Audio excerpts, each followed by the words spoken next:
कभी कभी ऐसा महसूस होता है ना कि लक्ष्य तो सामने है, पर उसे पाने का वो जोश, वो हिम्मत कहीं खो सी गई है। जानते हैं, यही सवाल कभी सम्राट चंद्रगुप्त ने अपने गुरु चाणक्य से पूछा था, और जवाब में चाणक्य ने सफलता के 7 ऐसे नियम बताए जो हजारों साल बाद भी किसी की भी जिंदगी की दिशा बदल सकते हैं। चलिए आज उन्हीं नियमों को गहराई से समझते हैं। तो कहानी की शुरुआत होती है एक नदी के किनारे, जहां भविष्य के सम्राट चंद्रगुप्त बहुत गहरी सोच में डूबे हुए बैठे थे। उनके गुरु महान रणनीतिकार चाणक्य उनके पास आए और पूछा कि आखिर ऐसी क्या परेशानी है। तब चंद्रगुप्त ने अपनी परेशानी बताई। ये एक ऐसी भावना है जिससे शायद हम सब कभी न कभी गुजरते हैं। मतलब लक्ष्य तो साफ है, फिर भी उसे पाने की प्रेरणा हर समय क्यों नहीं बनी रहती। ये एक ऐसा सवाल है जो किसी के भी मन में उठ सकता है। चाणक्य का जवाब बिल्कुल सीधा और बहुत गहरा था। उन्होंने समस्या की जड़ पर ही सीधा वार किया कि अगर प्रेरणा में कमी है तो शायद दिक्कत लक्ष्य में ही है, उसमें ही वो मजबूती नहीं है। अपनी बात को और अच्छे से समझाने के लिए चाणक्य ने चंद्रगुप्त को एक किसान की कहानी सुनाई, और ये कहानी आलस का अंजाम क्या होता है इसका एक बेहतरीन उदाहरण है। कहानी का जो मुख्य पात्र था वो था रामलाल। अब देखिए, उसकी मुश्किलें तो थीं, पर उसकी सबसे बड़ी समस्या कहीं बाहर नहीं थी, बल्कि उसके अंदर ही थी, और वो थी उसका आलस। दोनों के काम करने के तरीके में जमीन आसमान का फर्क था। एक तरफ रामलाल था जो बस भाग्य के भरोसे बैठा गपशप करता रहता, और दूसरी तरफ उसके पड़ोसी थे जो मेहनत से अपना भाग्य खुद लिख रहे थे। रामलाल सिर्फ सोचता रहा, कल कर लूंगा, और वो अपना काम करते रहे। और फिर नतीजा तो वही हुआ जो होना था। जब मेहनत का फल काटने का समय आया तो रामलाल के हाथ बिल्कुल खाली थे। उसका खेत उसकी लापरवाही की कहानी कह रहा था। रामलाल को अपनी गलती का एहसास हुआ, पर तब तक बहुत देर हो चुकी थी।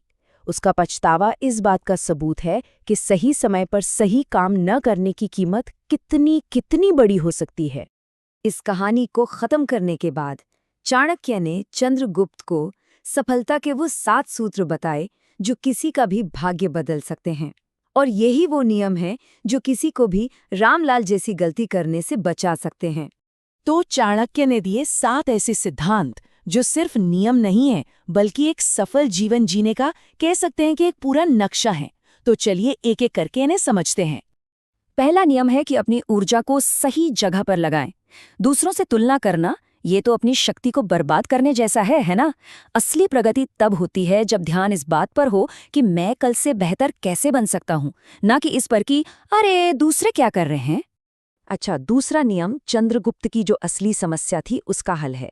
एक स्पष्ट और मजबूत लक्ष्य, वही तो वो कारण बनता है जो हर सुबह काम करने की प्रेरणा देता है। ये बिल्कुल एक लाइट हाउस की तरह है जो जीवन की नाव को भटकने से बचाता है।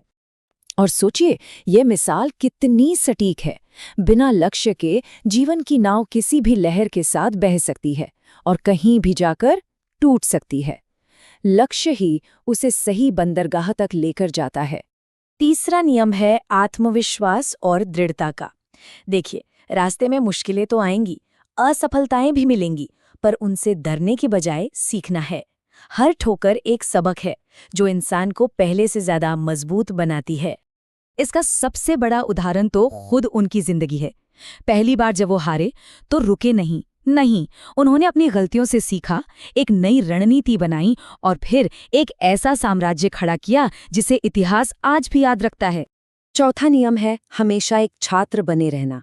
जिस दिन किसी ने ये मान लिया कि उसे सब कुछ आता है, समझ लीजिए उसी दिन से उसकी तरक्की का दरवाजा बंद हो गया।